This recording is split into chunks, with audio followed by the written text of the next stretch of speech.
అయితే ఏది నిజం అనే ఒక చక్కని అంశం ద్వారా దేవుని యొక్క మహాజ్ఞానాన్ని వినటానికి చుట్టుపక్కల అలాగే సుదూర ప్రాంతాల నుంచి వచ్చినటువంటి మీ అందరికీ ప్రభు అయిన యేసుక్రీస్తు వారి పేరిట వందనములు తెలియజేస్తున్నాను.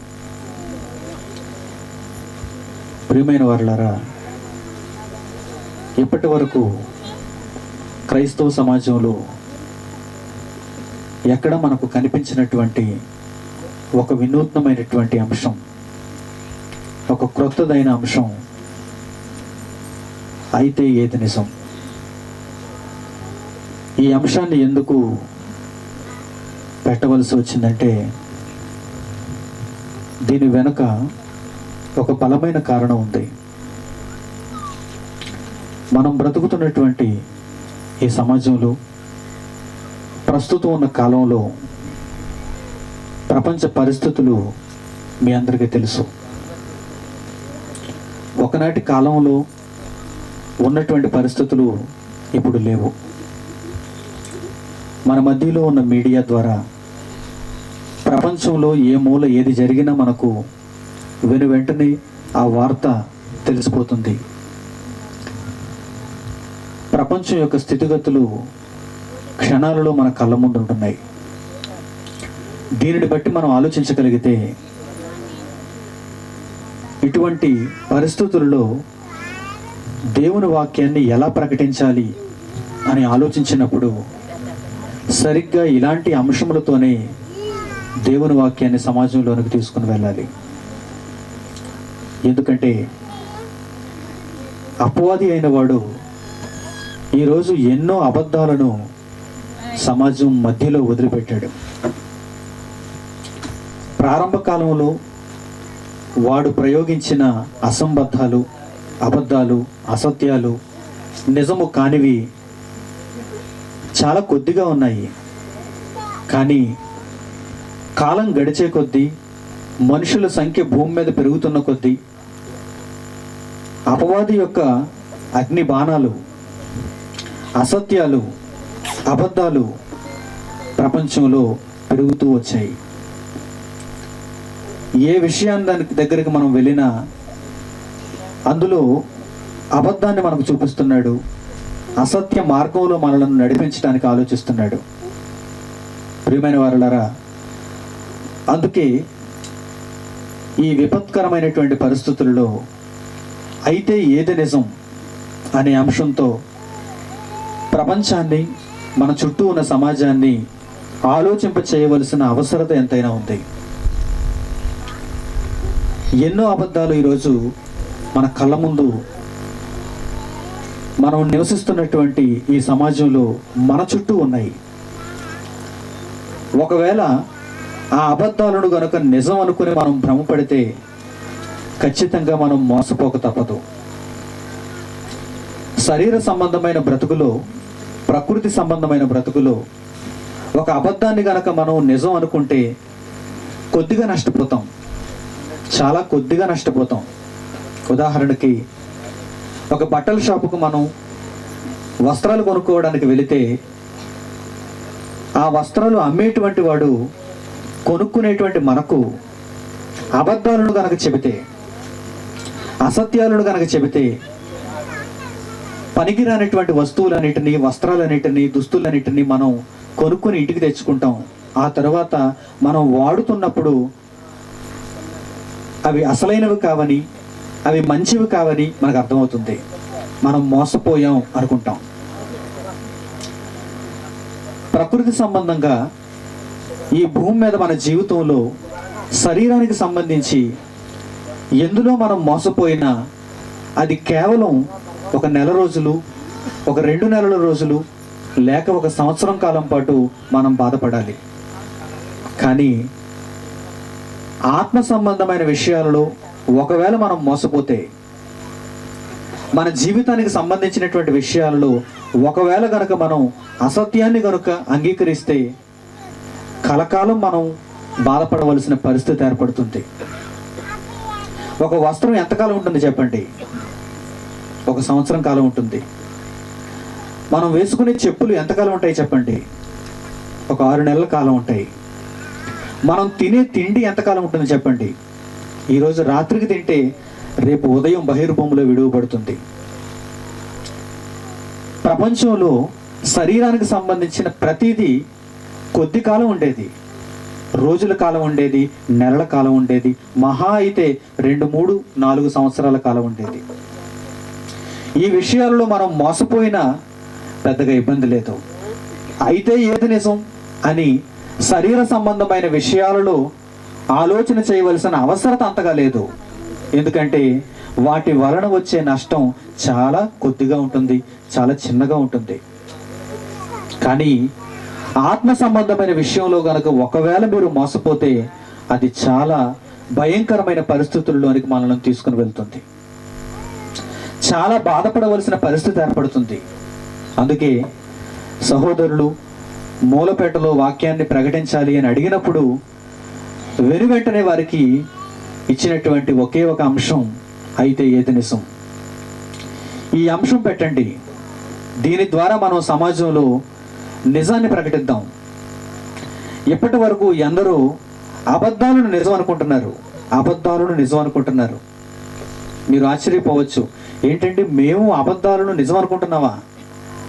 మేము ఇప్పటి వరకు అబద్ధాలను నిజాలని నమ్మేశామా అని ఒకవేళ మీరు సందేహపడవచ్చు.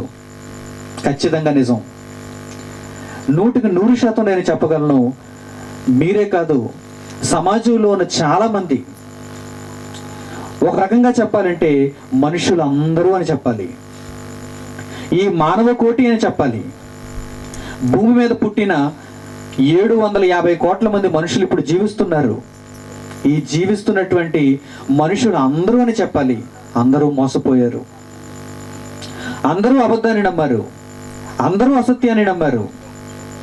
అందుకే ఈ చక్కని సభలు మీరు వినాలి, ఈ చక్కని సంగతులు మీరు అర్థం చేసుకోవాలి.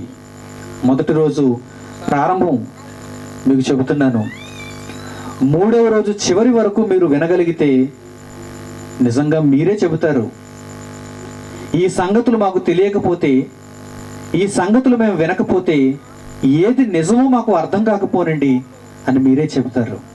కనుక ప్రియమైన వారులారా, పరిస్థితులు సహకరించకపోయినా మనం ఖచ్చితంగా పట్టుబట్టి ఈ సంగతులు నేర్చుకోవాలి, వినాలి, అంగీకరించే మనసు మనకు ఉండాలి. ఎందుకంటే ఇది మనకు సంబంధించింది, ఇది మన జీవితానికి సంబంధించింది, ఇది మనకు మేలు చేసేది. ప్రియమైన వారులారా, జాగ్రత్తగా మీరు ఈ మాటలు ఆలకించండి. రెండవదిగా, నేను చెప్పిన ప్రతి మాటకు బైబిల్లో మీరు ఆధారాన్ని చూడాలి. నా మాటలుగా మీరు ఏ మాటను స్వీకరించడానికి వీలు లేదు. మొట్టమొదట మీకు ఈ కండిషన్ చెబుతున్నాను. నేను చెప్పాను కదా అని మణికుమార్ గారు చెప్పారు. ఆయన ఇప్పటి వరకు చాలా సభలు జరిగించారు, ఎందరూ ఆయన దేవుని మార్గంలో నడిపించారు, బాప్తిస్మం ఇచ్చేశారు. ఆయన పరిశుద్ధాత్మ వరం కలిగిన వారు, ఆయన నోట దేవుని మాట ఉన్నది కనుక బైబిల్ని చూడవలసిన అవసరం లేదు, ఆయన ఏం చెబితే అదే నిజం అనుకోకండి అని మీరు నమ్మకండి. ఎవరు మొట్టమొదటి మీకు ఇలా చెప్పుండరు. నేను చెబుతాను, ఎందుకంటే అయితే ఏది నిజం అని చెప్పడానికి వచ్చిన నేను మిమ్మల్ని అబద్ధపు మార్గంలో నడిపిస్తే నాకంటే మోసగాడు ఇంకెవడో ఉండడు. అందుకే ముందుగా మీకు మంచి హెచ్చరిక చేస్తున్నాను. మీరు తెచ్చుకున్నటువంటి బైబిల్ అనే దేవుని జ్ఞాన గ్రంథం, దేవుని మాటలు సాక్షాత్తు కలిగినటువంటి గ్రంథం. నేను మాటలు చెప్పినప్పుడల్లా ఈ సంగతులు ఆ బైబిల్లో అలాగూ ఉన్నవో లేవో అని మీరు పరిశోధిస్తూ ముందుకు వెళ్ళాలి. ప్రియమైన వారులారా, చక్కని సందర్భంలోనికి మనం వెళదాం. ఏది నిజమో తెలుసుకోవటానికి మనం ఆలోచన చేద్దాం. ఇది మనలను మనమే రక్షించుకునే ఒక మంచి కార్యక్రమం. ఈ భూమి మీదకి ఎందరో మనుషులు వచ్చారు. వారందరికీ ప్రారంభికుడు ఆది తండ్రి అయిన ఆదాము. ఇది అందరూ నమ్మవలసినటువంటి నిజం. ఈరోజు ఉన్నటువంటి కోట్లాది మంది మనుష్యులకు ప్రారంభికుడు ఒకే ఒక్కడు, ఆయనే ఆదాము. బైబిల్ గ్రంథంలో ఆదికాండం అనేటువంటి పుస్తకంలో 2వ అధ్యాయంలో మనకి సంగతులు కనిపిస్తాయి. నేల మట్టి నుండి దేవుడు నరుని నిర్మించి వాని నాసికారంధ్రములలో జీవవాయువును ఊదగా నరుడు జీవాత్మ అయ్యెను. అతడే మొట్టమొదటి మనిషి. ఈ భూమి మీద మానవ జాతి పుట్టడానికి దేవుడు మొట్టమొదట ఒక మనిషిని తయారు చేశాడు, ఒక మనిషిని సృష్టించాడు. ప్రపంచం ప్రతి విషయంలో అబద్ధాన్ని నమ్ముతున్నది అనటానికి ఇదే మంచి ఉదాహరణ. దేవుడు ఆదికాండంలోనే, ప్రారంభపు పుస్తకంలోనే, మొదటి అధ్యాయాలలోనే మానవ జాతి మనిషి నుండి పుట్టారు అని చెప్పినప్పుడు ఈ సమాజం దేవుణ్ణి పట్టించుకోలేదు, దేవుని మాటను వినలేదు. అందుకే ఒక శాస్త్రవేత్త చెప్పిన మాటను నమ్మాలనుకుంది, దానినే పుస్తకాలలో ప్రచురించింది, పసిగుడ్డులకు కూడా దానినే నేర్పించింది. ఈరోజు సమాజం అంతా దానినే నమ్మేలా చేసింది. అదేంటో తెలుసా? మనిషి కోతు నుండి వచ్చాడు అనే అబద్ధాన్ని సృష్టించింది. ప్రియమైన వారలారా, అబద్ధాలు మన చుట్టూ లేవనుకుంటున్నారా? అసత్యాలు మన సమాజంలో లేవనుకుంటున్నారా? ఉదయం మనం కళ్ళు తెరిచి ఈ సమాజాన్ని చూడగానే, ఈ ప్రపంచాన్ని చూడగానే మనకు వినిపించేవి, కనిపించేవి అన్ని అబద్ధాలే. అన్ని అబద్ధాలేనండి. ఇంకా మీరు నమ్మరేమో. అంత సులువుగా ఎలా నమ్ముతారులేండి? ఉదయాన్నే మీ ఇంటికి వార్తాపత్రిక వస్తుంది. ఈనాడు, సాక్షి, ఆంధ్రజ్యోతి, ఆంధ్రభూమి, చాలా వార్తాపత్రికలు వచ్చేస్తాయి. ఈ మధ్య వార్తాపత్రికలో మొట్టమొదటి పేజీ అంతా ప్రకటనతోనే నిండిపోతుంది. ఆ తరువాత పేజీ తిరగవేస్తే వార్తలు కనిపిస్తున్నాయి.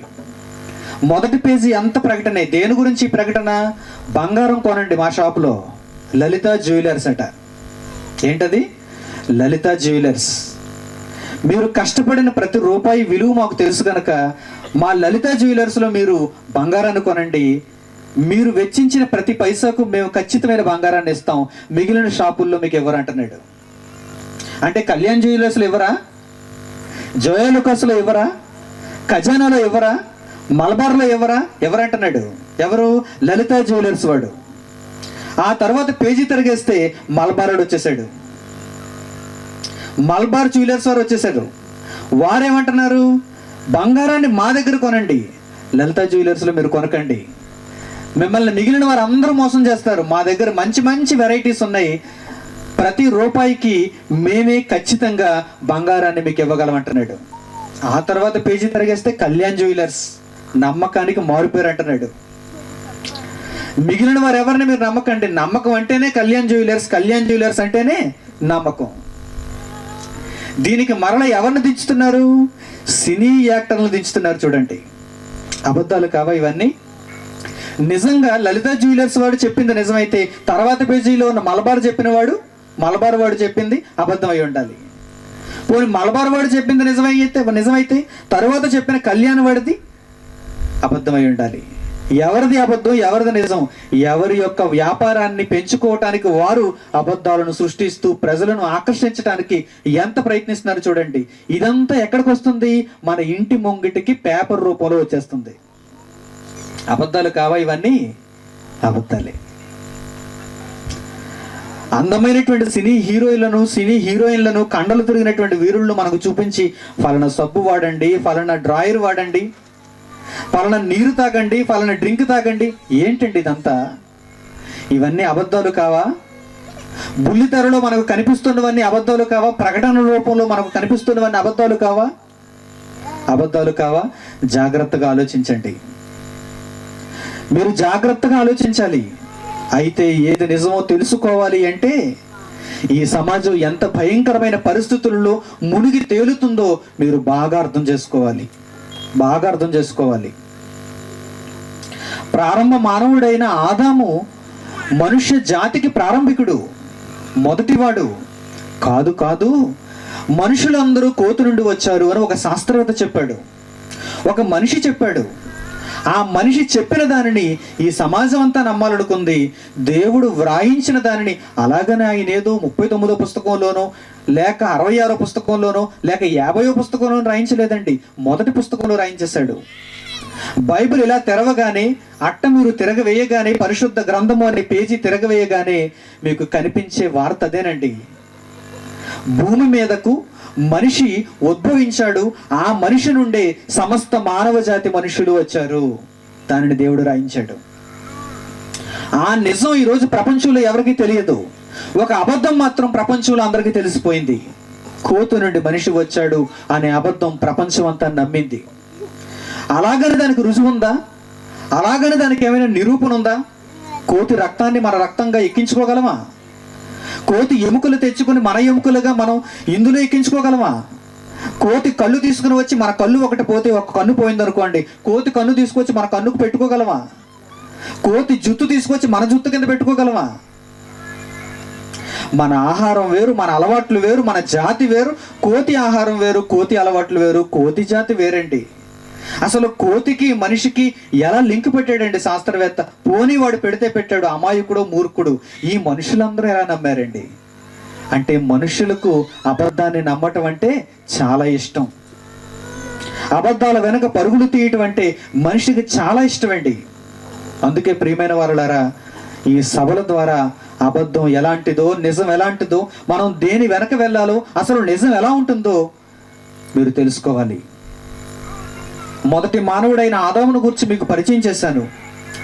ఆ ఆదాముకు సాటి అయిన సహాయంగా హవ్వ ఇవ్వబడింది. ఆమె మొదటి స్త్రీ. వీరిద్దరి ద్వారా సంతానము, ఆ సంతానం ద్వారా మనం ఈ భూమి మీదకి వచ్చాం. ప్రారంభ కాలంలో వీరిద్దరూ ఉన్నారు. ఈ సకల ప్రకృతిని వారే అనుభవించడానికి దేవుడు వారిని భూమి మీద పెట్టాడు. వారిద్దరి పేర్లే ఆదాము, హవ్వ. ఈ ఆదాము హవ్వలను అసత్యములోనికి నడిపించటానికి, నిజం నుండి బయటకు తీసుకుని రావటానికి అపవాది అయిన వాడు భూమి మీద విడిచిపెట్టబడ్డాడు. అప్పటికి ఎవరూ లేము. మీరు లేరు, నేను లేను, మన తాత ముత్తాతలు లేరు. ఈ ప్రపంచంలో ఎన్నో నగరాలు లేవు, ఎన్నో పట్టణాలు లేవు. అసలు నాగరికత అనేదే లేదు. కేవలం ప్రకృతి మాత్రమే ఉంది. ఆ ప్రకృతి నడుమ ఇద్దరు వ్యక్తులు ఉన్నారు. ఒకడు ఆదాము, అతనికి సహాయంగా ఇవ్వబడిన హవ్వ. వీరిద్దరిని దేవుని జ్ఞానంలో నుంచి బయటకు తీసుకుని రావటానికి, వీరిద్దరిని మోసగించటానికి అపవాది అయిన వాడు భూమి మీద ప్రవేశపెట్టబడ్డాడు. భూమి మీదకు వచ్చాడు. వాడిని గూర్చి దేవుడు వ్రాయిస్తూ 3వ అధ్యాయం ఆదికాండంలో ఏం చెబుతున్నాడో ఒక్కసారి ఆ సంగతిని మనం చూద్దాం. ఆదికాండము 3వ అధ్యాయము ప్రారంభపు వచనం చూడండి. ఆదికాండము 3వ అధ్యాయము 1వ వచనం నుంచి, దేవుడైన యెహోవా ఆయన చేసిన సమస్త భూజంతువులలో సర్పము యుక్తిగలదై ఉండెను. అది ఆ స్త్రీతో, ఇది నిజమా? ఈ తోట చెట్లలో దేని ఫలములనైనను మీరు తినకూడదని దేవుడు చెప్పెనా అని అడిగాను అని వ్రాయబడింది. చూడండి, మొదటి మనుష్యుడైన ఆదాము, ఆయనకు సహాయముగా ఇవ్వబడిన హవ్వ, వీరి దగ్గరకు అపవాది అయిన వాడు ఆ మొదటి కాలంలో వెళ్ళాడు. ఆ వెళ్ళిన తర్వాత ఏం జరిగిందో చూడండి. వాడు వెళ్ళగానే ఆ స్త్రీతో ఏం మాట్లాడుతున్నాడో చూడండి. 3వ అధ్యాయము ఆదికాండము 1వ వచనం 2వ భాగంలో మీరు చూడగలిగితే, అది ఆ స్త్రీతో, ఇది నిజమా? ఈ తోట చెట్లలో దేని ఫలములనైనను మీరు తినకూడదని దేవుడు చెప్పెనా? దేవుడు ముందుగా చెప్పినటువంటి దానిని సందేహిస్తూ ఇది నిజమా అని అడుగుతుంది. చూడండి, ఎవరు అడుగుతున్నారు ఇలా? అపవాది అయిన వాడు, దుష్టుడైన వాడు, మహాఘట సర్పం అయిన వాడు. వాడు ఉద్దేశం ఏంటన్నమాట? దేవుడు చెప్పిన ఆ నిజంలో నుంచి బయటకు తీసుకుని రావాలి, మనిషిని బయటకు తీసుకొని రావాలి. అందుకే ఏమడుగుతున్నాడు వాడు? ఈ తోట చెట్లలో మంచి చెడ్డల తెలివినిచ్చు వృక్ష ఫలాన్ని మీరు తినకూడదని దేవుడు చెప్పినా ఇది నిజమా అని అడుగుతున్నాడు. చూడండి, నిజం కాకపోతే దేవుడు చెబుతాడా? దేవుడు చెప్పిన దానిని ఎందుకు సందేహిస్తూ అడుగుతున్నాడు? చూడండి, ఇది నిజమా? ఇది నిజమా? ఇది నిజమా? ఈరోజు ప్రపంచంలో మన కళ్ళ ముందు మనం చూస్తున్నటువంటి ప్రతి అబద్ధం ఇలా పుట్టిందే. ఇందులో నుంచే వచ్చిందండి అబద్ధం. మనిషి ఆదాము నుండి పుట్టాడు అని దేవుడు చెప్పాడు. ఇది నిజమా అన్నాడు డార్విన్. ఇది నిజమా? నేను నమ్మాలా? ఆదికాండంలో రాయబడినటువంటి ఆ సంగతిని నేను నమ్మాలా? ఇది నిజమా? నేను నమ్మను. దుష్టుడైన వాడు ఎలా ప్రేరేపించాడు చూడండి వాడిని. వాడి ద్వారా ఈ సమాజం అంతటిని ఎలా ప్రేరేపించాడు చూడండి. ఇది నిజమా, ఇది నిజమా అని అడుగుతున్నాడు చూడండి. అప్పుడు మనిషి ఏమనాలి? అయితే ఏది నిజం అని బైబిల్ దగ్గరకు రావాలి. అపవాది అయిన వాడు ఇది నిజమా, ఇది నిజమా, ఇది నిజమా అని అంటున్నప్పుడు అయితే ఏది నిజం అని బైబిల్ దగ్గరకు రావాలి, దేవుని దగ్గరకు రావాలి, దేవుని అడగాలి. అది న్యాయం. ఎందుకంటే దేవుడు చెప్పిన దానిని ఎవరు సందేహిస్తున్నారు? అపవాది అయిన వాడు సందేహిస్తున్నాడు, ప్రశ్న మార్కు చూపిస్తున్నాడు. దేవుడు ఈ విధంగా చెప్పాడు, ఇది నిజమా అని అడుగుతున్నాడు. అప్పుడు మనిషి ఏం చేయాలి? అయితే ఏది నిజం అని మరలా ఈ మూర్ఖుడైన వాడిని, అపవాది అయిన వాడిని, దుష్టుడైన వాడిని దేవుని దగ్గరకు తీసుకుని వచ్చి అయితే ఏది నిజం దేవుడు చెబుతాడు విను అని అనాలి. అప్పుడే నిజ నిర్ధారణ జరుగుతుంది, అప్పుడే నిజం బయటపడుతుంది, అప్పుడే ఏది నిజమో మనుషులకు అర్థమవుతుంది. ప్రియమైన వారులారా, మొదటి కాలంలో ఇలాంటి సందర్భం జరగలేదు. మొదటి కాలంలో ఉన్న ఆదాము హవ్వలు ఇలాంటి ప్రశ్న వేయలేదు, ఇది నిజమా? తోటలో ఉన్నటువంటి మంచి చెడ్డల తెలివినిచ్చి వృక్ష ఫలాన్ని దేవుడు తినకూడదని మీతో చెప్పానా అని అపవాది అడిగినప్పుడు అయితే ఏది నిజం అనే ప్రశ్న వీరిద్దరూ అడగలేదండి. వీరిద్దరూ అడగలేదు. అపవాది చెప్పిన దానిని అంగీకరించారు. వాడు తినమన్న వృక్ష ఫలాలను తిన్నారు, ఆజ్ఞను అతిక్రమించారు, పాపం చేశారు, గెంటి వేయబడ్డారు. ప్రియమైన వారలారా, తప్పు ఎక్కడ జరిగిందో మీరు ఆలోచించగలిగితే వారు ప్రశ్నించలేదు. ఇది నిజమా అని అడిగినప్పుడు ఆ స్త్రీ ప్రశ్నించలేదు, ఇది నిజమా అని అడిగినప్పుడు ఆ పురుషుడు ప్రశ్నించలేదు. ఆదాము ప్రశ్నించలేదు, హవ్వ ప్రశ్నించలేదు. ప్రశ్నించి ఉంటే తప్పు జరిగి ఉండేది కాదు, తప్పు జరగకపోను, పాపం అనేది లోకములో ప్రవేశించకపోను. ఇది నిజమా అని అడుగుతుంది, అయితే ఏది నిజం అని అడగాలి కదండి, ఏది నిజం అని అడగాలి కదండి. అడగలేదు. అడగకుండా అపవాది వెనక వెళ్ళిపోయారు. అపవాది చెప్పిన దానిని అంగీకరించారు. వారి నుండి పుట్టినటువంటి మనుష్య జాతి కనుక ఆ తర్వాత కయ్యను పుట్టాడు, హేబెలు పుట్టాడు, ఆ తర్వాత షేతు పుట్టాడు, ఆ తర్వాత ఎందరో మనుషులు పుట్టారు, జాతులు జాతులుగా విడిపోయారు. ఆ జాతులలో మనం కూడా పుట్టాం. ఇదిగో 2016వ సంవత్సరంలో మనం కూడా జీవిస్తున్నాం. ఆ ఆదాము ఆ హవ్వలలోంచి మనము వచ్చాము గనక ఈరోజు సర్వ సమాజం వచ్చింది గనక ఈ సమాజానికి కూడా అలవాటు లేదండి. ఇది నిజమా అని అపవాది ప్రశ్నించి అబద్ధంలోనికి తీసుకుని వెళుతున్నప్పుడు అయితే ఏది నిజం అని అడగవలసినటువంటి కనీసపు జ్ఞానం ఆదాము హవ్వలలోంచి వచ్చిన ఈ మనుష్య జాతికి లేదు.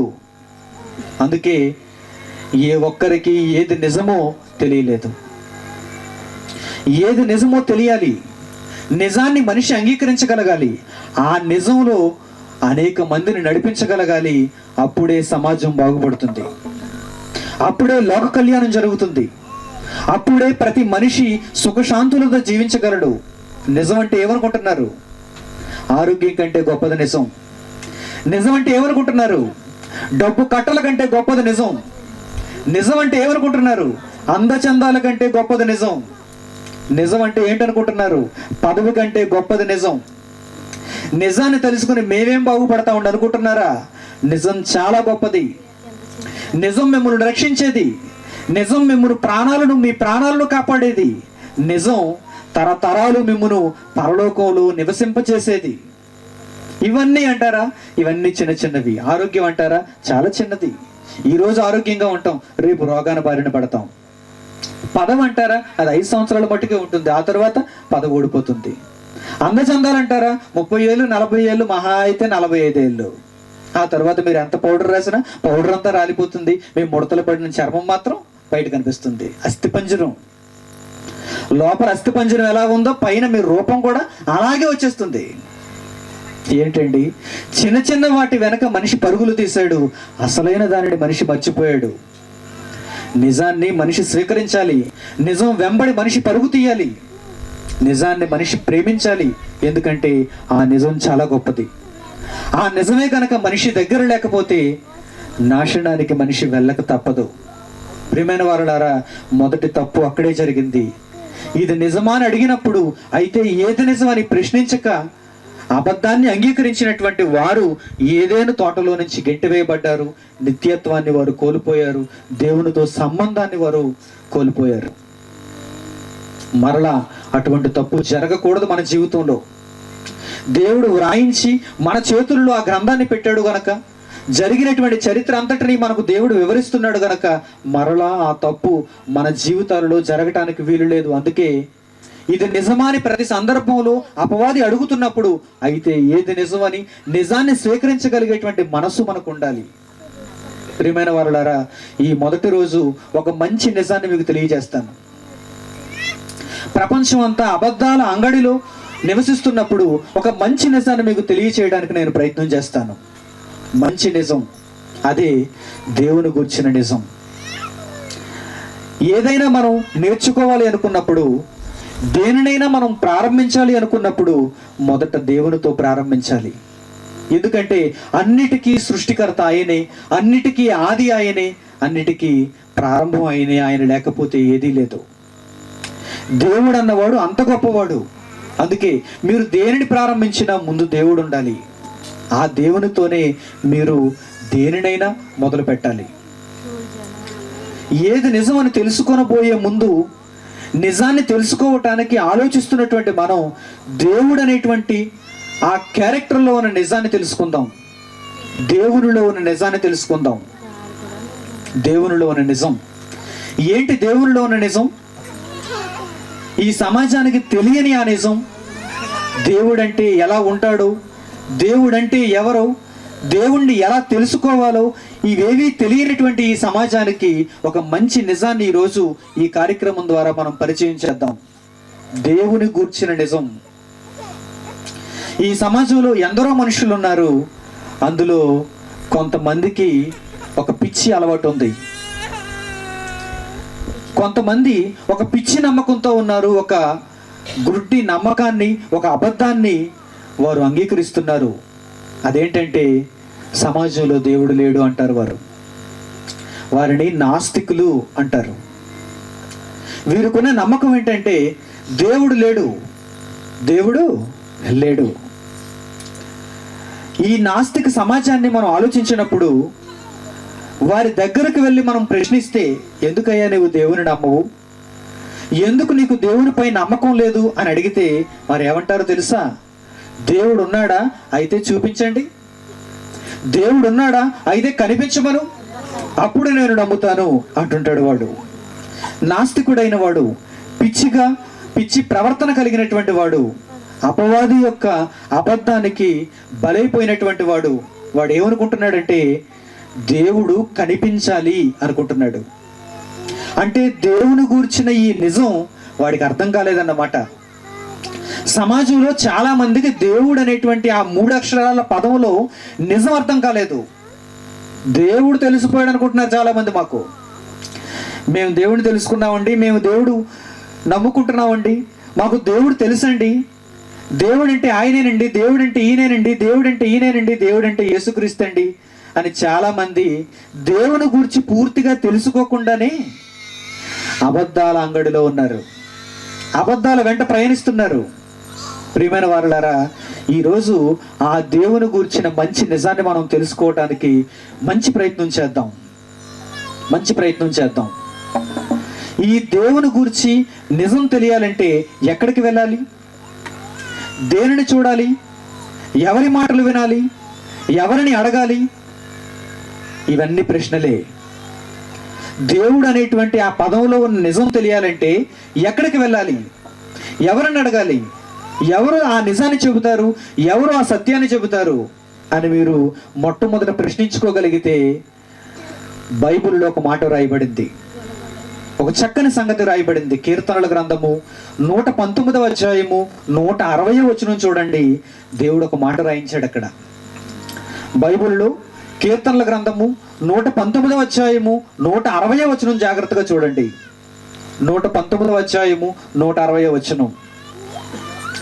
నీ వాక్య సారాంశము సత్యము, నీ వాక్య సారాంశము సత్యము అంటున్నాడు చూడండి.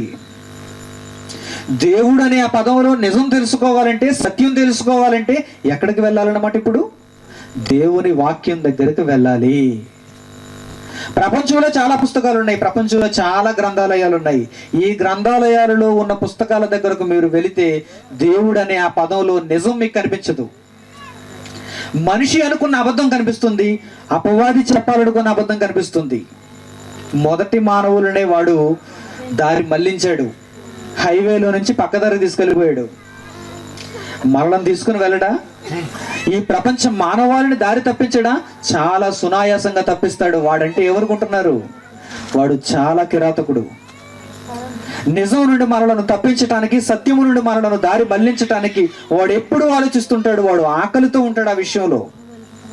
అందుకే దేవుడు ఏమి రాయించాడో తెలుసా? నా వాక్య సారాంశము సత్యము అన్నాడు. అంటే ఈ ప్రపంచంలో మీరు పుట్టిన తరువాత చనిపోయేంత వరకు ఈ బ్రతుకు కాలంలో ఎప్పుడైనా మీరు సత్యాన్ని లేక నిజాన్ని తెలుసుకోవాలనుకుంటే బైబిల్ దగ్గరకు వచ్చేయమన్నాడు. చూసారా? ఇప్పుడు మీకు ఒక మంచి నిర్ధారణకు రావాలి. దేనినైనా నేను తెలుసుకోవాలనుకుంటే బైబిల్లో వ్రాయబడినటువంటి సంగతులను చూచి అర్థం చేసుకొని అప్పుడు నేను నిజాన్ని తెలుసుకోవాలి అని మీరు అంగీకరించాలి. మరొక మంచి మాట చూడండి. యోహాను రాసిన సువార్త 17వ అధ్యాయము 17వ వచనం జాగ్రత్తగా చూడండి.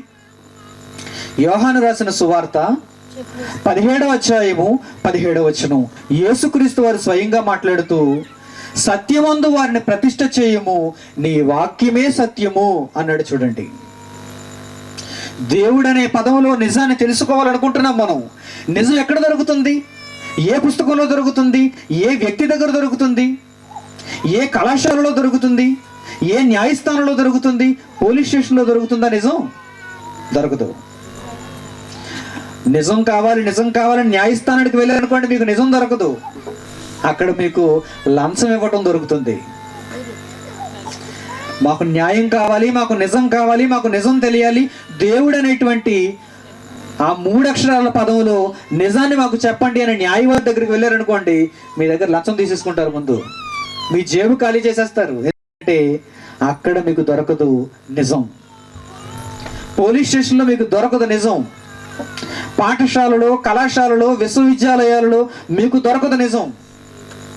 ఆసుపత్రుల్లో వైద్యుని దగ్గర అస్సలు దొరకదు నిజం. చిన్న జ్వరం అని వెళ్ళారనుకోండి, మలేరియా అంటారు. చిన్న కాలు నొప్పని వెళ్ళారనుకోండి, మొత్తం ఎక్స్రే, ఎంఆర్ఐ, సిఆర్ఐ అన్నీ తీయించేస్తారు. చూసారా? బాగా ఆలోచించాలి. సమాజంలో ప్రతి ఒక్కడు అపవాది చేత చెరపట్టబడ్డాడు కనుక ఎవరి దగ్గర నిజం లేదండి, నిజం లేదు. అందుకే దేవుడు ఏమంటున్నాడు తెలుసా? సత్యమందు వారిని ప్రతిష్ఠ చేయము, నీ వాక్యమే సత్యము. అంటే ఎవరైనా నిజాన్ని తెలుసుకోవాలి అనుకుంటే ఎక్కడికి రావాలన్నమాట? దేవుడు రాయించిన గ్రంథము దగ్గరకు రావాలి. దేవుని గురించి తెలుసుకోవాలి, దేవుని గురించిన నిజాలను తెలుసుకోవాలి అనుకుంటే ఖచ్చితంగా దేవుని దగ్గరకు రావాలి. దేవుని వాక్యాన్ని మనం చూడాలి. మరొక మంచి మాట చూపిస్తాను మీకు. మరొక మంచి మాట చూడండి. యెషయా గ్రంథము 45వ అధ్యాయము 19వ వచనం. యెషయా గ్రంథము 45వ అధ్యాయము 19వ వచనం. అంధకార దేశములోని మరుగైన చోటును నేను మాట్లాడలేదు. ఏమంటున్నాడు తెలుసా దేవుడు? మీరు నిజాన్ని తెలుసుకోవాలి అనుకుంటే నా దగ్గరకు రావాలి, నా వాక్యాన్ని మీరు చూడాలి. ఎందుకంటే అంధకార దేశంలోని మరుగైన చోటున నేను మాట్లాడలేదు. మాయా స్వరూపుడనైనట్టు నన్ను వెదకుడని యాకోబు సంతానముతో నేను చెప్పలేదు. మరి ఏమంటున్నాడు ఆయన? ఆయన ఎలా చెప్పాడు సంగతులను? నేను న్యాయమైన సంగతులు చెప్పువాడను, యథార్థమైన సంగతులు తెలియచేయవాడను అగు యెహోవాను నేనే అంటున్నాడు. చూడండి, దేవుడైన వాడు న్యాయమైన సంగతులు చెబుతాడు. దేవుడైన వాడు యథార్థమైన సంగతులను రాయిస్తాడు. అందుకే ప్రపంచంలో మీరు ఎక్కడికి వెళ్ళినా ఈ నిజం మీకు దొరకదు. దేవుని వాక్యంలోనే నిజం ఉంది, దేవుని వాక్యంలో సత్యం ఉంది. మరొక మంచి మాట ఈ సందర్భంలో కీర్తనల గ్రంథము 33వ అధ్యాయము, కీర్తనల గ్రంథము 33వ అధ్యాయము 4వ వచనాన్ని జాగ్రత్తగా చూడండి. కీర్తనల గ్రంథము 33వ అధ్యాయము 4వ వచనం. యెహోవా వాక్యము యథార్థమైనది, ఆయన చేయునదంతయు నమ్మకమైనది. ఆయన వాక్యం ఎలాంటిదో చూడండి, యథార్థమైనది. ఈ ప్రపంచంలో ఇక దేనినైనా మీరు చెప్పగలమా? ఏ పుస్తకాన్ని గుర్చైనా ఇది యథార్థమైన పుస్తకం అండి అని చెప్పగలమా? లేదండి. అందులో ఎంతో కొంత అబద్ధం ఉండక తప్పదు, అందులో ఎంతో కొంత అన్యాయం ఉండక తప్పదు, అసత్యం ఉండక తప్పదు. ఎందుకంటే అది మనిషి రాసిన పుస్తకం, చిన్ని మెదడు ఆలోచించి వ్రాసినటువంటి పుస్తకం అది. కానీ ఇది మహాదేవుడు రాసిన పుస్తకం, పరలోకమందున్న తండ్రి వ్రాయించిన పుస్తకం ఇది. అందుకే ఆయన ఏమంటున్నాడు చూడండి, 4వ వచనంలో 33వ అధ్యాయము కీర్తనల గ్రంథము, యెహోవా వాక్యము యథార్థమైనది, ఆయన చేయునదంతయు నమ్మకమైనది. ఆయన వాక్యం దగ్గరకు మీరు వస్తే, ఆయన వాక్యాన్ని మీరు చూడగలిగితే అందులోనే నిజం ఉందంటున్నాడు. అయితే ఏది నిజం అని ప్రశ్నించుకున్న ప్రతి ఒక్కరూ ముందు బైబిల్ దగ్గరకు రావాలి అంటున్నాడు. ఆయన వాక్యంలో సత్యం ఉంది అంటున్నాడు. అలాంటి సత్యం దగ్గరకు మనం వెళ్ళి ఇప్పుడు దేనిని తెలుసుకోవాలో తెలుసా? దేవునిలో ఉన్న నిజాన్ని తెలుసుకోవాలి. దేవుడు ఎలా ఉంటాడు, అసలు దేవుడు ఎవరు? కొంతమంది నాస్తికులేమో దేవుడు లేడు, ఉంటే కనిపించమను, ఉంటే చూపించండి అంటున్నారు. మరికొంతమంది ఏమో నాకొక దేవుడు, నీకొక దేవుడు, వారికొక దేవుడు, వారికొక దేవుడు అంటున్నారు. దేవునిలో ఉన్న నిజం ఏంటి? దేవునిలో మనం తెలుసుకోవలసిన సత్యం ఏంటి? యథార్థమైన సంగతులు, నమ్మకమైన సంగతులు, న్యాయమైన సంగతుల్లో ఆయనను గూర్చి వ్రాయించిన నిజమేంటో ఒక్కసారి మనం చూద్దాం. ఇశ్రాయేలీయుల కాలానికి మనం వెళ్ళగలిగితే, మోషే ఇశ్రాయేలీయులు గొప్పవాడు, ఇశ్రాయేలీయులను నడిపించినటువంటి ఒక నాయకుడు. ఈ మోషేకు దేవుడు ఒక దర్శనాన్ని ఇచ్చాడు. ఆ దర్శనంలో మోషేతో, నీవు ఇశ్రాయేలీయులను నడిపించాలి, ఐగుప్తు దేశంలో నుండి, ఆ బానిసత్వంలో నుండి నీవు వారిని విడిపించి కనాను దేశానికి నువ్వు నడిపించాలి, నీవు ఒక నాయకుడు కావాలి అని ఒక దర్శనంలో పొద నడుమ అగ్నిలో నుంచి దేవుడు మాట్లాడుతున్నప్పుడు మోషే దేవుడిని అడుగుతున్నాడు, కేవలం తెలుసా, నీవెవరు అని అడుగుతున్నాడు. ఇశ్రాయేలీయుల దగ్గరకు వెళ్ళి పొదలో ఉన్న ఒక అగ్ని నాతో మాట్లాడిందని చెప్పినప్పుడు అతను ఎవరు అని అడిగితే నేనేం చెప్పాలి? నీ పేరేంటి, నీలో ఉన్న నిజమేంటి, అసలు నీలో ఉన్న సత్యం ఏంటి అంటే, అప్పటికి మోషే ఉన్నప్పటికీ కొన్ని వేల సంవత్సరాలకు పూర్వమే ఈ భూమి మీద దేవునిలో నిజం సమాజానికి తెలియదు. దేవుడంటే ఎవరో ఈ సమాజానికి అసలైనటువంటి సంగతి తెలియదు. అందుకే మోషే ఏమంటున్నాడో తెలుసా? ఒక నాయకుడైనటువంటి వాడు ఏమంటున్నాడో తెలుసా? దేవుడిని అడుగుతున్నాడండి, నీ పేరేమిటి, ఇశ్రాయేలీయులతో నిన్ను ఎవరని చెప్పాలి, నిన్ను గూర్చి ఎలా పరిచయం చేయాలి అని మోషే దేవుడిని అడుగుతున్నాడు. అప్పుడు దేవుడు ఇచ్చిన సత్యమైన రిప్లై ఏంటో తెలుసా? నిజమైన రిప్లై ఏంటో తెలుసా? చూడండి, మీ కళ్ళారా చూడండి, సత్యంలో చూడండి, నిజమైనటువంటి గ్రంథంలో చూడండి. నిర్గమకాండము 3వ అధ్యాయము 14వ వచనం. నిర్గమకాండము 3వ అధ్యాయము 14వ వచనం జాగ్రత్తగా చూడండి. నిర్గమకాండము 3వ అధ్యాయము 14వ వచనం. అందుకు దేవుడు, నేను ఉన్నవాడను అని చెప్పు. చూసారా, మోషే దేవునిలో నిజాన్ని అడుగుతున్నాడు. చాలా మంది ఈ సమాజంలో దేవుణ్ణి పరిచయం చేయడానికి వస్తున్నారు మన దగ్గరికి. చాలా మంది ఈ సమాజంలో దేవుణ్ణి తెలియచేయడానికి వస్తున్నారు, దేవుణ్ణి ప్రకటించడానికి వస్తున్నారు మన దగ్గరికి.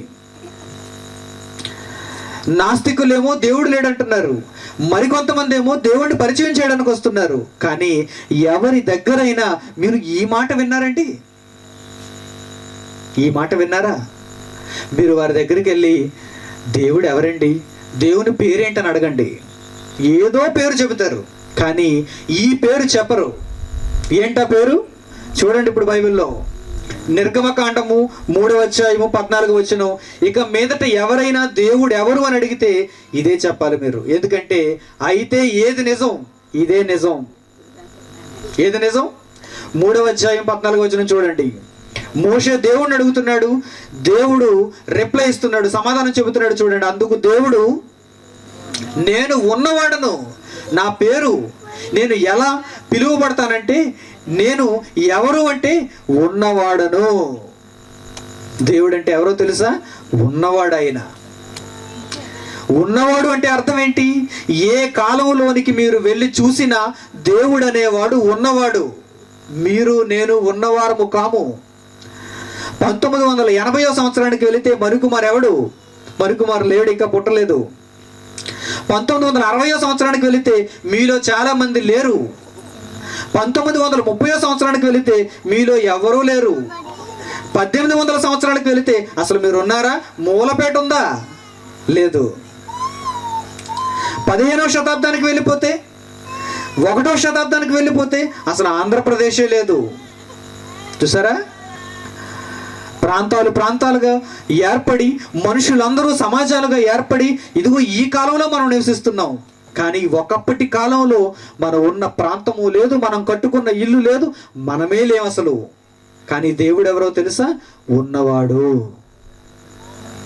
1వ శతాబ్దానికి మీరు వెళ్ళినా, క్రీస్తు పూర్వానికి మీరు వెళ్ళినా, ఆదాము కాలానికి వెళ్ళినా, అసలు భూమి మీద మనుషులే లేని కాలానికి వెళ్ళినా, అసలు భూమే లేని కాలానికి వెళ్ళినా, దేవుడు అనేవాడు ఉన్నవాడు. చెప్పారండి ఈ నిజం? ఎవరైనా ఇలాంటి ప్రశ్నను ఎవరైనా రేకెత్తించారండి? అయితే ఏది నిజం, అయితే ఏది నిజం అని ఏ మనిషి అయినా అడుగుతున్నాడండి? అడ్జస్ట్ అయిపోతున్నాడు మనిషి అడ్జస్ట్ అయిపోతున్నాడు. తనకు తెలిసిన అబద్ధంతో మనిషి సరిపెట్టుకుంటున్నాడు తప్ప ఏది నిజం అనే పరిశోధన మనిషికి లేదండి. నాశనానికి వెళ్ళిపోవడాలంటి వాడు. అందుకే రక్షింపబడాలి. మనుషులందరూ సన్మార్గంలో నడవాలి. మనుషులందరికీ నిజం తెలియాలి. ఏంటా నిజం? దేవుడు అనేవాడు ఉన్నవాడు. యోబు గ్రంథంలో దేవుడు మరో చక్కని మాట రాయించాడు. ఆ మాట మీకు పరిచయం చేస్తాను. ఆయన మనసు ఎలా బాధపడుతుందో చూడండి. యోబు గ్రంథము 36వ అధ్యాయము. యోబు గ్రంథము 36వ అధ్యాయం జాగ్రత్తగా చూడండి. యోబు గ్రంథము 36వ అధ్యాయము 26. యోబు గ్రంథము 36వ అధ్యాయము 26వ వచనం. ఆలోచించము, దేవుడు మహోన్నతుడు, మనము ఆయనను ఎరుగము. ఏమంటున్నాడు చూడండి. ఆలోచించండి, దేవుడు మహోన్నతుడు. ఏ కాలానికి వెళ్ళి చూసినా ఆయన ఉన్నవాడు. ఆయన మహోన్నతుడు, అన్నిటికంటే ఉన్నతమైన వాడు. మనము ఆయనను ఎరుగము అన్నాడు చూడండి. ఏంటండి దేవుడు తెలుసు అందరికీ? ఎవరికండి దేవుడు తెలుసా? తెలీదు. ఏది నిజమని ప్రశ్నించండి. సత్యము దగ్గరకు రండి. ఆయన వ్రాయించిన మాటలు చూడండి. ఏది నిజం అని మీరు అడుగుతున్నప్పుడు దేవుడు పలుకుతున్న ఈ మాటలలో లోతును మీరు గ్రహించండి. యోబు గ్రంథంలో చెబుతున్నాడు ఆయన దేవుడు మహోన్నతుడు, మనము ఆయనను ఎరుగము. ఆ తర్వాత ఏమంటున్నాడు చూడండి. ఆయన వయసు చెబుతున్నాడు చూడండి. క్రిందకు వచ్చేసరికి క్రింది మాటలో ఆయన సంవత్సరముల సంఖ్య మితి లేనిది అంటున్నాడు. మీరు లెక్క పెట్టలేరు ఆయన సంవత్సరాలు. ఆయన ఏజ్ ఎంతో మీరు చూడాలంటే ఆయన సంవత్సరముల సంఖ్య మితి లేనిది. ఇక్కడ కూర్చున్న వారందరికీ ఒక సంఖ్య ఉంది, సంవత్సరాల సంఖ్య. నాకు 30 అండి, నాకు 60 అండి, నాకు 50 అండి, నాకు 27 అండి, నాకు 15 అండి, నాకు 5 అండి. చిన్నపిల్లలు చూసారా? మరి దేవుని ఏజ్ ఎంత? దేవునికి ఉన్న ఏజ్ ఎంత? ఆయన సంవత్సరాలు ఎన్ని? మితి లేని సంఖ్య ఆయనది. ఆయనకు ప్రారంభం లేదు, ఆయనకు పుట్టుక లేదు, ఆయనకు ఆది లేదు. అలాంటి వాడే దేవుడు. ఏమనుకుంటున్నారు దేవుడు అంటే? దేవునిలో ఉన్న నిజాలు చెప్పాలి అంటే ఆయన గ్రంథంలో చాలా నిజాలు రాయించాడు ఆయన. దేవుడు అనేవాడు ఉన్నవాడు. ఏ కాలానికి మీరు వెళ్ళి చూసినా ఆయన ఉన్నవాడు. ఆయన సంవత్సరముల సంఖ్య మితి లేనిది. లెక్క పెట్టలేనంత సంవత్సరాలను ఆయన కలిగి ఉన్నాడు. ఏ కాలానికి వెళ్ళినా దేవుడు అనేవాడు ఉన్నవాడు అంటున్నాడు చూడండి. ప్రియమైన వారలారా, దేవునితో ప్రారంభించాం. దేవునిలో ఉన్న ఒక మంచి నిజాన్ని మనం తెలుసుకుంటున్నాం. దేవుడు అనేవాడు ఉన్నవాడు కదా. ఇప్పుడు ఆ దేవుడు అన్నవాడు భూమి మీద మనుషులను పుట్టించాడు. ఆ మనుషులందరూ ఆయనను తెలుసుకోవాలనుకుంటున్నాడు. ఆయన ప్రకృతిలో మనుషులను ఉంచాడు. మనుషులందరూ బ్రతకాలంటే మనకు ప్రకృతి అవసరం. ఈ సృష్టి అంతా మనకు అవసరం. అందుకే ముందుగా దేవుడు ప్రకృతిని కలిగించాడు.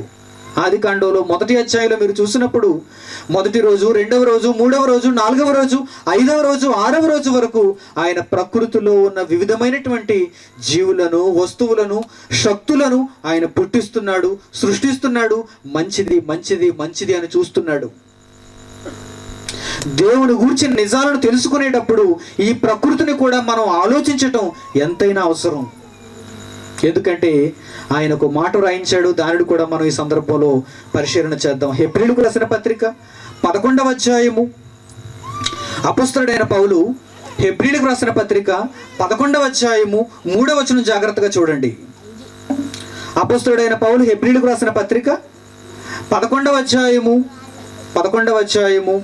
3వ వచనం, ప్రపంచములు దేవుని వాక్యము వలన నిర్మాణమైనవనియు అందును బట్టి దృశ్యమైనది కనబడు పదార్థములచే నిర్మింపబడలేదనియు విశ్వాసము చేత గ్రహించుకొనిచున్నాము అంటున్నాడు. చూడండి, ఒక నిజం చెబుతున్నాడు ఇక్కడ దేవుడు.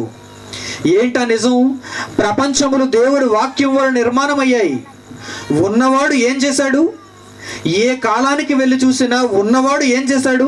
మన కళ్ళ ముందున్న ప్రకృతిని అంతటిని సృష్టించాడు, నిర్మించాడు, కలిగించాడు.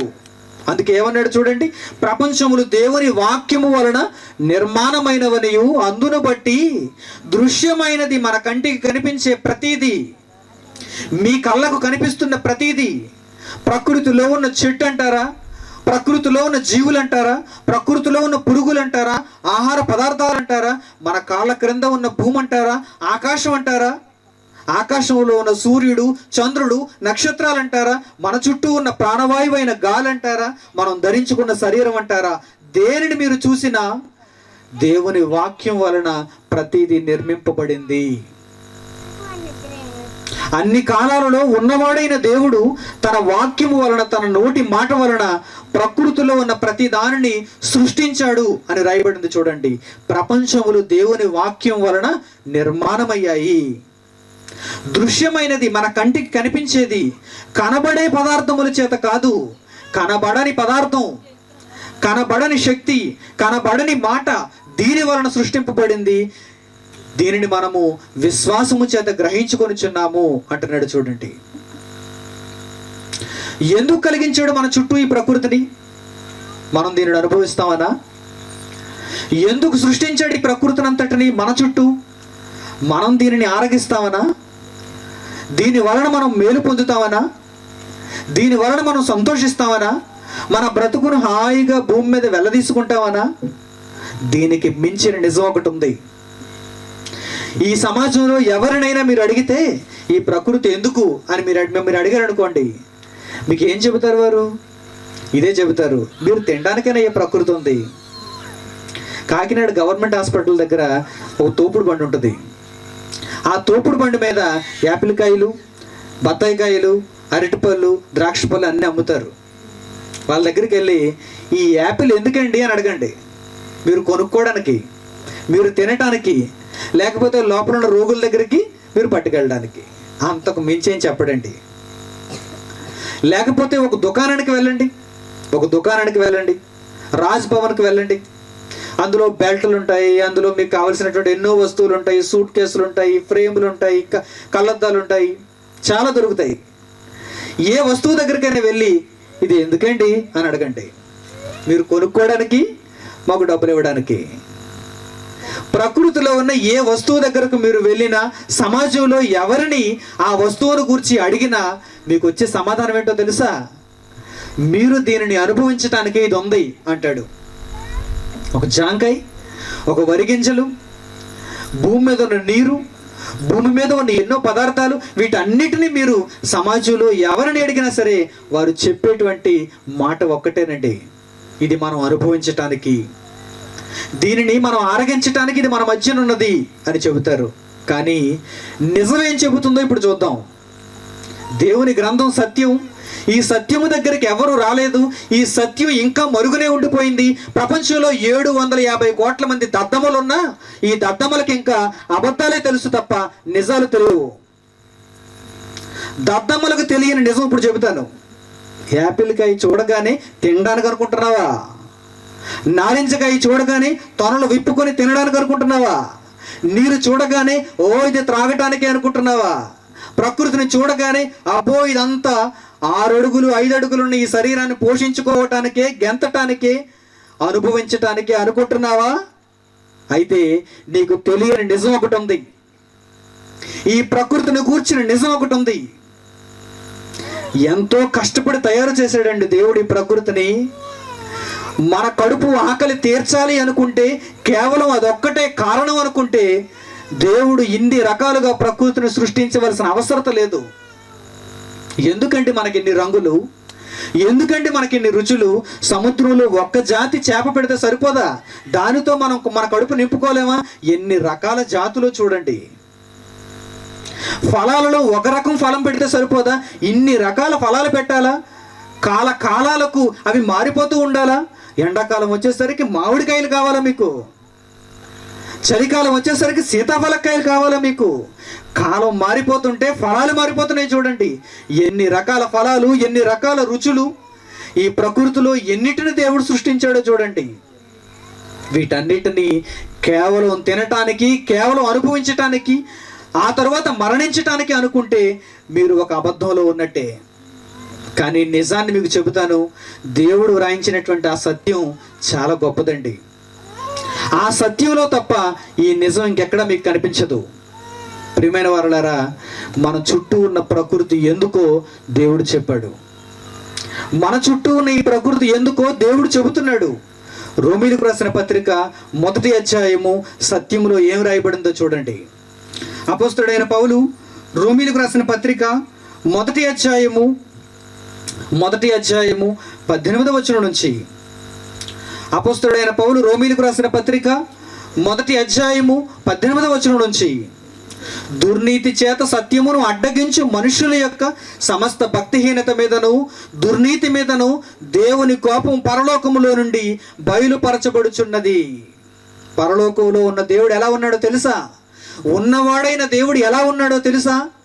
నిత్యము కోపంతో ఉండిపోతున్నాడు. ఆయన కోపాన్ని బయలుపరుస్తున్నాడు. ఆయన ఎందుకు ఆయన కోపం? భూమి మీద ఏది నిజం అని అడిగేవారు లేరు, ఏది నిజమో తెలుసుకునేవారు లేరు, నిజం దగ్గరకు వచ్చేవారు అస్సలు లేరు. అందుకే దేవుడు ఏమంటున్నాడు చూడండి, దుర్నీతి చేత సత్యమును అడ్డగించు మనుషుల యొక్క సమస్త భక్తిహీనత మీదను, దుర్నీతి మీదను దేవుని కోపం పరలోకములో నుండి బయలుపరచబడుచున్నది. ఎందుకనగా దేవుని గూర్చి తెలియశక్యమైనదేదో అది వారి మధ్య విషదమై ఉన్నది. దేవుని గూర్చి ఏదైతే నిజాన్ని మీరు తెలుసుకోవాలో అది మీ మధ్య దేవుడు విషదపరిచాడు, వివరించి ఉంచాడు. అందుకే మీ చుట్టూ ఈ ప్రకృతిని కలిగించాడు. మీరేమనుకుని ఉంటారు? ఇప్పటి వరకు పొరపాటు పడి ఉంటారు. మీరు సమాజం అలా నేర్పించి ఉంటుంది మీకు. మీ తల్లిదండ్రులు, మీ గురువులు, మీ చుట్టూ ఉన్నటువంటి మనుషులు ఇదే నేర్పించి ఉంటారు మీకు. అవునా? అందుకే దేవుడు ఏమంటున్నాడు చూడండి. ఆ నిజం ఏమంటుంది, ఏమని చెబుతుందో చూడండి. దేవుని గూర్చి తెలియశక్యమైనది ఏదో అది వారి మధ్య విషదమై ఉన్నది. మీరు దేవుని గురించి ఏదైతే తెలుసుకోవాలో దానిని అంతటినీ దేవుడు మీ మధ్యలోనే పెట్టానంటున్నాడు. మన మధ్యలో ఏముంది? మన చుట్టూ ఏముంది? ఉదయం లేచిన దగ్గర నుంచి రాత్రి నిద్రపోయేంత వరకు మన కళ్ళ ముందు దేనిని చూస్తున్నాం? ప్రకృతిని చూస్తున్నాం. మన చుట్టూ ప్రకృతిని చూస్తున్నాం. చెట్లు, చేమలు, పురుగులు, జీవులు, ఈ శక్తులు, వీటన్నిటిని మనం చూస్తున్నప్పుడు, వాటి నడుము మనం బ్రతుకుతున్నప్పుడు దేవుడు ఏమంటున్నాడు తెలుసా?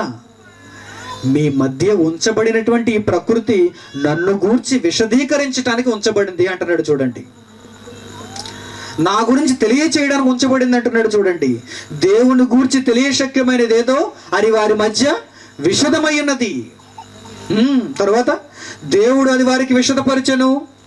ఆయన అదృశ్య లక్షణములు అనగా ఆయన నిత్యశక్తియు దేవత్వమును జగదోత్పత్తి మొదలుకొని సృష్టింపబడిన వస్తువులను ఆలోచించటం వలన తేటపడుచున్నది. చూసారా ఎంత నిజంగా రాస్తున్నాడో చూడండి, ఎంత విపులంగా రాస్తున్నాడో చూడండి. ఆయనను గూర్చి తెలియశక్యమైనదేదో అది మన మధ్య ఉన్నదంటున్నాడు. ఆ మన మధ్య ఉంచబడిన దానిని ఆయన చెబుతున్నాడు చూడండి. ఆయన అదృశ్య లక్షణములు. నాస్తికుడు దేవుడు ఏడి కనిపించమని అడుగుతున్నాడు కదా. అసలు దేవుడు ఎవరో తెలుసా? అదృశ్యుడు. ఆ దేవుడు ఉన్నవాడు. ఆ దేవునికి ఉన్నదేంటో తెలుసా? అదృశ్య లక్షణము. ఆ లక్షణం కనిపించదు. కనిపించని ఆ లక్షణాన్ని ఎక్కడ చూడమంటున్నాడు? ప్రకృతిలో చూడమంటున్నాడు. పరలోకంలో ఉన్న దేవుడు మనుషుల దగ్గరకు రాడు గనుక, ఆయన ఒకవేళ భూమి మీదకు గనుక వస్తే ప్రపంచంలో ఏ ఒక్కడు మిగలడు గనుక, సమీపింపరాని తేజస్సులో అమరత్వం కలిగిన వాడై ఉన్నాడు గనుక, ఆ దేవుడు మనుషులకు దగ్గర అవ్వటానికి ఏమనుకున్నాడో తెలుసా? ప్రకృతిని సృష్టించాలనుకున్నాడు. అందుకేనండి ఈ సకల చరాచర ప్రకృతి, సకల చరాచర సృష్టి మనుషుల మధ్యలో ఎందుకు ఉందంటే దేవుని గూర్చి తెలియచేయడానికి ఉంది, దేవుని గూర్చి విశదీకరించడానికి ఉంది. ఏమండి, యాపిల్ కాయ దేవుని గురించి మాకు తెలియజేస్తుందా? అవును. యాపిల్ చూడగానే మీకు గుర్తు రావాల్సింది దేవుడు.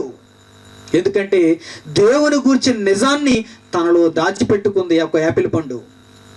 దేవుని గురించిన నిజాన్ని తనలో దాచిపెట్టుకుంది ఒక చిన్ని ధాన్యపు గింజ.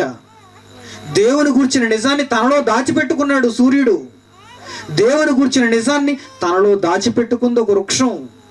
అందుకే దేవుడు ఏమంటున్నాడు చూడండి, ఆయన అదృశ్య లక్షణములు అనగా ఆయన నిత్యశక్తియు దేవత్వమును జగదోత్పత్తి మొదలుకొని సృష్టింపబడిన వస్తువులు. మీ చుట్టూ ఎన్నో వస్తువులు ఉన్నాయి, వీటన్నిటిని మీరు ఆలోచిస్తే మీకు అర్థమవుతుంది అంటున్నాడు. మీరు ఆలోచిస్తే మీకు అర్థమవుతుంది అంటున్నాడు.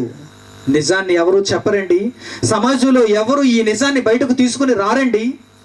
సూర్యుని గూర్చి పాఠ్యపుస్తకాల్లో మనకి ఏమి నేర్పించారు చెప్పండి? దేవుని గూర్చి తెలియజేసే సూర్యుడు అని ఎక్కడైనా పాఠం ఉందండి? లేదు. సూర్యుడు తూర్పున ఉదయిస్తాడు, పశ్చిమాన అస్తమిస్తాడు. ఇది ఎవరికి తెలియదు చెప్పండి? ఇది ఎవరికి తెలియదు. కానీ పాఠ్యపుస్తకాల్లో మనకు రాసేదేంటి? ఇదే రాస్తాడు. సూర్యుని ఆకారం ఎంత, సూర్యునిలో ఉష్ణోగ్రత ఎంత, సూర్యునిలో ఏ రసాయన చర్య జరుగుతుంది, ఇదా మనకు కావాల్సింది? కాదు కాదు. సూర్యుడు ఎందుకు పుట్టాడు? భూమి మీద మనుషులకు వెలుగునివ్వటానికి అంత భారీ ఆకారంలో ఒక పెద్ద నక్షత్రం ఎందుకు సృష్టింపబడింది? దేవుని కొరకు తెలియచేయటానికి, దేవుని గురించి మాట్లాడటానికి సూర్యుడు సృష్టింపబడ్డాడు, చంద్రుడు సృష్టింపబడ్డాడు. లెక్కింప సఖ్యము కాని నక్షత్ర రాసులు సృష్టింపబడ్డాయి. ఈ భూమి సృష్టింపబడింది, సముద్రాలు సృష్టింపబడ్డాయి, సముద్రంలో ఉన్న జలచరములు సృష్టింపబడ్డాయి, నదులు సృష్టింపబడ్డాయి, పట్టణాలు సృష్టింపబడ్డాయి, గ్రామాలు సృష్టింపబడ్డాయి. మనుషులారా, ఇవన్నీ ఎందుకో తెలుసా? దేవుని గూర్చి తెలియచేయటానికి ప్రకృతి మన మధ్య ఉండి మనకు ఏదో నేర్పించాలని ఆలోచిస్తుంది, మనకు ఏదో నేర్పించాలని ప్రతిరోజు ఆరాటపడుతుంది. అందుకే నిజం మాట్లాడిందండి, అందుకే సత్యం నోరు విప్పిందండి. ఏమంటున్నాడు చూడండి దేవుడు, ఆయన అదృశ్య లక్షణములు, ఆయనకున్న లక్షణాలు తెలియచేయాలంటే జగదుత్పత్తి మొదలుకొని సృష్టింపబడిన వస్తువులను మీరు చూడండి, ఆ వస్తువులను మీరు ఆలోచించండి అంటున్నాడు దేవుడు. సూర్యుడిని ఆలోచిస్తే ఆయనలో ఉన్నదేంటో తెలుసా? నిత్యశక్తి. ఏ రోజు ఆగిపోయిందండి సూర్యుడు? ఏ రోజు డల్ అయిపోయాడు చెప్పండి సూర్యుడు? ఏ రోజు తన ఉష్ణోగ్రతను ఆపుకున్నాడు చెప్పండి? పవర్ ఫెయిల్యూర్ అయింది చెప్పండి? లేనే లేదు. ప్రతిరోజు అలు పెరుగక ఈ భూమి మీద ఉన్న మనుషులందరికీ తన ఉష్ణాన్ని, తన వేడిమిని, తన కాంతిని ఇస్తున్నాడంటే అందులో ఉన్నదేంటో తెలుసా? నిత్యశక్తి. ఈ నిత్యశక్తి ఎవరిలో ఉన్న లక్షణం అంటున్నాడు దేవుడు? ఆయనలో ఉన్న లక్షణం. దేవత్వం ఉందంటున్నాడు. ఈ ప్రకృతిలో దేవత్వం ఉందంటున్నాడు. నిత్యశక్తి, దేవత్వము. ఏంటి దేవత్వం అంటే? దేవత్వం అంటే ఏంటి? మీరు కీడు తలపెట్టినా మీకు మంచిని చేయటమే దేవత్వం. మీరు దానికి కీడు తలపెట్టినా, మీరు దానిని పాడు చేయాలనుకున్నా మరలా తిరిగి మీకు మంచిని చేస్తుంది చూసారా? అదే దేవత్వం అండి. ఈ దేవత్వం ఎక్కడుంది? మనిషిలో ఉందా? మనిషిలో ఉందా దేవత్వం? అసలు మీరు కీడు తలపెట్టనక్కర్లేదు, అసలు మీరు చెడును చేయక్కర్లేదు. మీరు మంచిని చేసినా మీకు చెడు చేస్తున్నాడు. క్రూరుడు మనిషి, క్రూరత్వం కలిగిన వాడు మనిషి. కానీ దేవత్వం అంటే ఏంటో తెలుసా? మీకు చెడు చేసినా మీరు మంచి చేయాలి. ఈ లక్షణం ఎక్కడుందంటున్నాడు? జగదోత్పత్తి మొదలుకొని సృష్టింపబడిన వస్తువుల్లో ఉందంటున్నాడు. ఉందా? అలాంటి లక్షణం ఉందా? ఖచ్చితంగా ఉంది. ఆ లక్షణం ఉంది కనుకే ఎప్పటికీ మనం బ్రతుకుతున్నాం. ఎప్పటికీ మనం బ్రతుకుతున్నామండి. ఈ ప్రకృతిని ఎంతగా పాడు చేస్తున్నాడు చూడండి ఈరోజు మనిషి, ఎంత కీడు తలపెడుతున్నాడు చూడండి మనిషి. వేగంగా వెళ్ళిపోవడమే మనం చూసుకుంటాం మన వాహనంలో. అది ద్విచక్ర వాహనం అయినా, 4 చక్రాల వాహనం అయినా, 10 టైర్ లారీ అయినా వేగంగా వెళ్ళిపోవాలి, లోడ్ తీసుకుని వెళ్ళిపోవాలి. కానీ వెనక చిన్ని గొట్టంలోంచి ఏమొస్తుందో తెలుసా? విషపూరితమైనటువంటి వాయువులు బయటకు వస్తున్నాయి. మీరు పోయించుకుంటున్నటువంటి పెట్రోల్ మండి అందులో నుంచి ఏమొస్తుందో తెలుసా? విషపూరితమైన వాయువు, విషపూరితమైన వాయువు. అది ఏం చేస్తుంది? ఈ ప్రకృతిని పాడు చేస్తుంది, ఈ ప్రకృతికి కీడు తలపెడుతుంది. కానీ ప్రకృతి మీకు ఏం చేస్తుంది? మంచినే చేస్తుంది. మీరు ఎంత విషపూరితమైన వాయువులను ఈ గాలిలోనికి విడిచిపెట్టినా మరలా ఎంతో కష్టపడి, ఎంతో శ్రమించి, తన పాటలు తాను పడి దేవత్వం అనే లక్షణాన్ని కలిగి ఉండాలి గనక మంచి గాలిని మీకు ఇస్తుందండి, మంచి గాలిని మీకు ఇస్తుంది. ఫ్యాక్టరీల ద్వారా, కర్మాగారాల ద్వారా ఎంతో విషపూరితమైనటువంటి వాయువులను గొట్టాల ద్వారా పైకి వదిలేస్తుంటారు, వాతావరణంలోనికి విడిచిపెడుతుంటారు. అందులో ఎన్నో విషపూరితమైన వాయువులు ఉంటాయి. కానీ వాయువు పైకి వెళ్ళిపోయిన తర్వాత, ఆ వాయువులు ఆకాశంలోనికి వెళ్ళిపోయిన తర్వాత అక్కడ మరలా శుద్ధి చేసుకుంటుందండి ప్రకృతి అంతా. మేఘాలు ఈ వాయువుల వలన పాడైపోతున్నాయి. అయినా సరే ఈ ప్రకృతి ఎంతో కష్టపడి మరలా మంచినీటినే వర్షంగా మన మీద కురిపింపజేస్తుంది. అంటే ఇందులో ఏముందో తెలుసా? దేవత్వం అనే లక్షణం ఉంది. అందుకేనండి దేవుడు రాయించాడు, నాలో ఉన్న ఈ అదృశ్య లక్షణాలు మీకు తెలియాలి అంటే, ఆ నిత్యశక్తి, దేవత్వము అనే ఈ లక్షణాలు మీకు అర్థం కావాలి అంటే, ప్రకృతిలో నేను సృష్టించిన వస్తువులను మీరు చూడాలి అంటున్నాడు దేవుడు, మీరు చూడాలి అంటున్నాడు దేవుడు. యోబు గ్రంథం 12వ అధ్యాయం చూడండి. ఇప్పుడు యోబు గ్రంథము 12వ అధ్యాయము, యోబు గ్రంథం 12వ అధ్యాయము 7వ వచనం నుంచి జాగ్రత్తగా చూడండి. యోబు గ్రంథము 12వ అధ్యాయము 7వ వచనము, ఆయనను మృగములను విచారించుము, అవి నీకు తెలియచేయను. ఏం రాయబడిందో చూడండి, నిజంలో ఏం రాయబడిందో చూడండి. ఆయనను మృగములను విచారించుము, అవి నీకు బోధించును. తరువాత ఆకాశ పక్షులను విచారించుము, అవి నీకు తెలియచేయను. ఏం తెలియజేస్తాయి? ఆకాశ పక్షులు మనకేం తెలియజేస్తాయి? మృగములు మనకేం తెలియజేస్తాయి? చూసారా? తర్వాత ఏమంటున్నాడు? భూమిని గూర్చి ధ్యానించిన ఎడల అది నీకు బోధించును, సముద్రములోని చేపలను నీకు దానిని వివరించును. ఏంటండి? ఆకాశంలో పక్షులను చూడమంటున్నాడు, పక్షులు పాఠం నేర్పిస్తాయట. భూమిని గురించి ఆలోచించమంటున్నాడు, భూమి కూడా మనకేదో చెబుతుందట. ఆ తర్వాత మృగములను గురించి ఆలోచించమంటున్నాడు, మృగములు మనకు బోధిస్తాయట. ఈ ప్రకృతిలో ఏ వస్తువును చూచినా దేవుడు ఏమంటున్నాడో తెలుసా? వాటిని అడుగు. వాటిని కేవలం కోసుకుని తినడం కాదు, వాటి ద్వారా నీ ఆకలిని తీర్చుకోవడం కాదు, అది సెకండరీ, అది తరువాత విషయం. మీ కడుపు ఆకలిని తీర్చుకోవటానికి అది తరువాత మెట్టు. కానీ ప్రారంభం ఏంటో తెలుసా? ప్రాథమికమైనటువంటి సంగతి ఏంటో తెలుసా? ప్రకృతిలో దేనిని మీరు చూచినా దాని నుండి మీరు దేవునిలో ఉన్న నిజాన్ని తెలుసుకోవాలి. అందుకే దేవుడు ఏం రాయించాడో చూడండి. భూమిని గూర్చి ధ్యానించిన ఎడల అది నీకు బోధించును, సముద్రంలోని చేపలను నీకు దానిని వివరించును. వీటన్నిటిని బట్టి యోచించుకుని ఎడల యెహోవా హస్తము వీటిని కలుగు చేసినని తెలుసుకొనలేని వాడెవడు?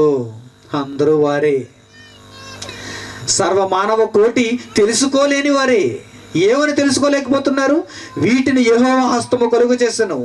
ఉన్నవాడైన వాడు కలుగు చేశాడు వీటిని. కోడిని చూడగానే చికెన్ వండుకోవాలనిపిస్తుంది అందరికీ, గొర్రెపొదను చూడగానే దీనిని మటన్ చేసుకోవాలనిపిస్తుంది అందరికీ, ఆవును చూడగానే, గేదెను చూడగానే దీనిని కోసుకొని తినాలనిపిస్తుంది అందరికీ, లేక దాని నుండి పాలు తీసుకోవాలనిపిస్తుంది అందరికీ. అంతేనా? పొలాన్ని చూడగానే పంట తీసుకోవాలనిపిస్తుంది, బస్తాలతో బియ్యం మోసుకోవాలనిపిస్తుంది. ప్రకృతిలో దేనిని చూచినా దీని వలన నాకేంటి లాభం, నా కడుపు ఎలా నిండుతుంది, నా ఆస్తి ఎలా పెరుగుతుందని ఆలోచిస్తున్నాడే కానీ మనిషి ప్రకృతిలో ఉన్న ప్రతి దానిని చూచినప్పుడు దేవుడు ఏమంటున్నాడు తెలుసా?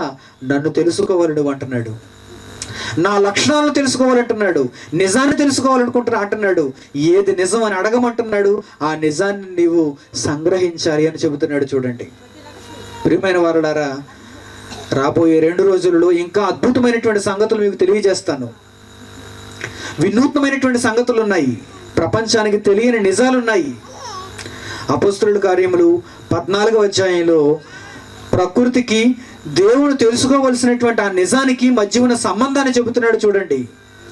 అపోస్తలుల కార్యములు 14వ అధ్యాయము 17వ వచనం జాగ్రత్తగా చూడండి.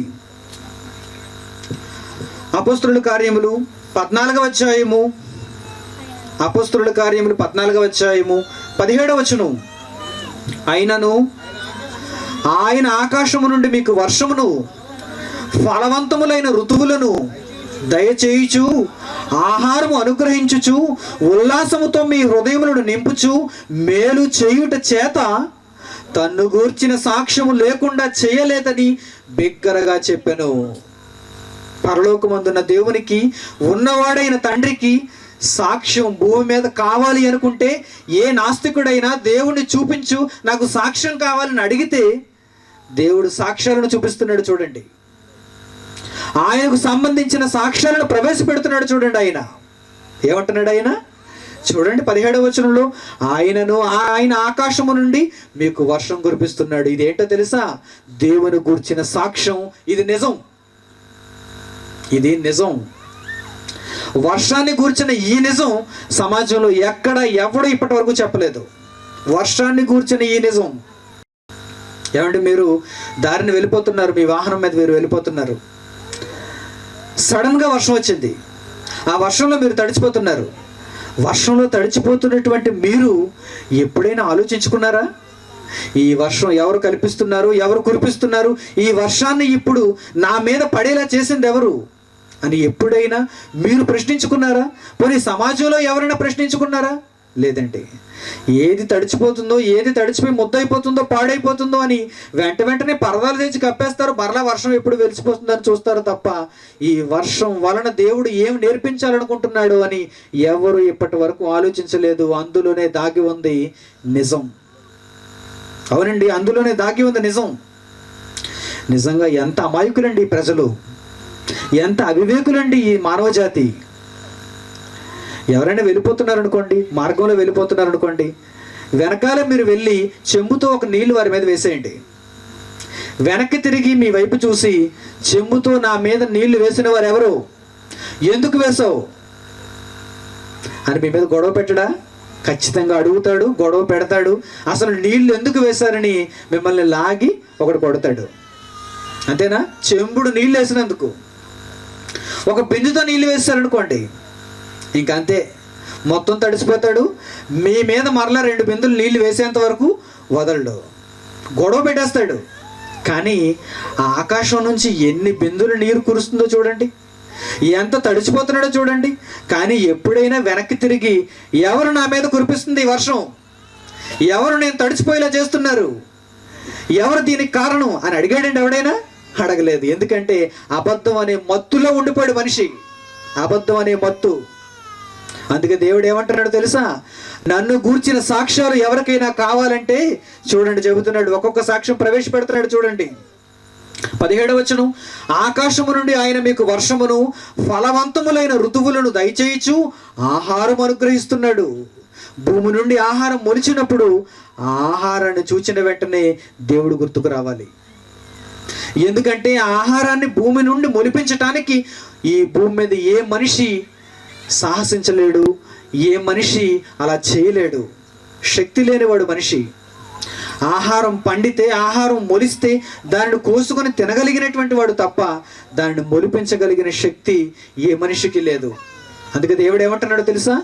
ఋతువులను రప్పిస్తున్నవాడు, ఆకాశం నుండి వర్షమును కురిపిస్తున్నవాడు, మీకు ఆహారం అనుగ్రహించుచున్నవాడు, మేలు చేయుట చేత ఉల్లాసంతో మీ హృదయమును నింపుతున్నవాడు, ఇవన్నీ చేస్తూ మేలు చేయుట చేత ఏమంటున్నాడు చూడండి, ఉల్లాసముతో మీ హృదయమును నింపుచు మేలు చేయుట చేత తన్ను గూర్చిన సాక్ష్యము లేకుండా చేయలేదని బిగ్గరగా చెప్పాడు ఆ రోజు భక్తుడు. ప్రియమైన వారులారా, జాగ్రత్తగా ఆలోచించండి. దేవుని గూర్చిన నిజాలు ఈ ప్రకృతిలో దేవుడు మన కొరకు నిక్షిప్తం చేశాడు. వాటిని ఆలోచిస్తూ దేవుని గూర్చి మనం అర్థం చేసుకోవాలి. ఇప్పటి వరకు మీరు ఆలోచించలేదు, వదిలేయండి. ఎందుకంటే అది గతం. గతాన్ని మనం వెనక్కి తీసుకుని రాలేము. గడిచిపోయినటువంటి కాలాన్ని మనం వెనక్కి తీసుకుని రాలేము. మనం పుట్టిన దగ్గర నుంచి ఇప్పటి వరకు గడిచిపోయిన ఆ కాలాన్ని మనం వెనక్కి త్రవ్వలేం కదండి. కానీ భవిష్యత్తు మాత్రం మన చేతుల్లోనే ఉంది. భవిష్యత్తును చక్కనిదిగా మలుచుకోవాలంటే, దానిని నిజంలో నడిపించుకోవాలంటే, సత్యము వెంబడి మనం అడుగులు వేయాలంటే అది ఖచ్చితంగా మన చేతుల్లోనే ఉంది. మీరు ఇప్పుడు మార్పు పొందాలి. ఇప్పుడు మీరు మంచి నిర్ణయం తీసుకోవాలి. సమాజంలో ఎవడో చెప్పిన అబద్ధాలను కాదు, దేవుని వాక్యంలో రాయబడినటువంటి నిజాలను మీరు నమ్మండి. సత్యాన్ని మీరు నమ్మండి. దేవుని గురించిన నిజానికి మీరు ఆకర్షితులు అవ్వండి. అప్పుడు ఆ నిజం మిమ్మల్ని రక్షిస్తుంది. మీరు మరణించిన తర్వాత మీ ఆత్మను రక్షిస్తుంది, పరలోకానికి మిమ్మల్ని చేరుస్తుంది, నిత్య జీవానికి మిమ్మల్ని వారసులుగా మారుస్తుంది. ప్రియమైన వారలారా, ఏది నిజమో అనేటువంటి సందర్భానికి సంబంధించి మంచి సంగతులు మీరు విన్నారు.